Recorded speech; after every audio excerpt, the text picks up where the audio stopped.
Balurghat Hili rail প্রকল্পে জমি সমস্যার অবসান। দীর্ঘ 15 বছরের অপেক্ষার অবসান। গত বুধবার বিকেলে প্রায় 380 একর জমি ভারতীয় রেলের হাতে তুলে দিল দক্ষিণ দিনাজপুর জেলা প্রশাসন সূত্রে। বালুরঘাট হিলি রেল প্রকল্পের জমি জট শেষ হওয়ায় শুরু হতে চলেছে বহু প্রতীক্ষিত সম্প্রসারণের কাজ। 12 জুন কলকাতা হাইকোর্ট রেল কর্তৃপক্ষকে 4 সপ্তাহের মধ্যে কাজের অগ্রগতির রিপোর্ট জমা দিতে নির্দেশ দেয়। তারপরেই দ্রুত জমি হস্তান্তর প্রক্রিয়া সম্পন্ন করা হয়।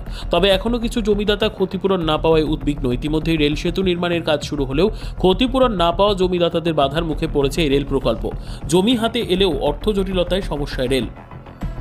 যে কেউ করতে পারে, কোর্টে যেতে পারে, কোনো অসুবিধা নেই। উন্নয়নের জন্য তারা উন্নয়নের চিন্তা ভাবনা করে।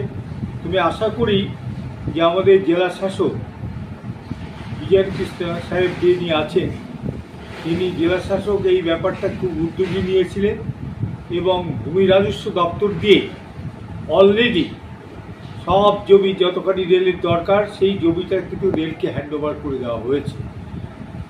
অনেক জায়গায় ডিসপুট ছিল, সেই ডিসপুটগুলো জেলা শাসক বা জেলা প্রশাসন থেকে সেগুলো মিট আপ করা হয়েছে।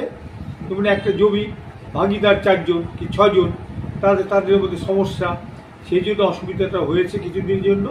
এই সমস্যাটা যদি না হতো আজ থেকে প্রায় 3 মাস আগেই এই হ্যান্ডওভারটা হয়ে যেত।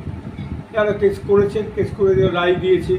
কিন্তু ইতিমধ্যেই আপনারা জেনে খুশি হবেন, এখন বালুরঘাট থেকে হিলি পর্যন্ত রেল লাইনের সম্পূর্ণ জমি অধিগ্রহণ করা হয়ে গেছে এবং রেল দপ্তরের কাছে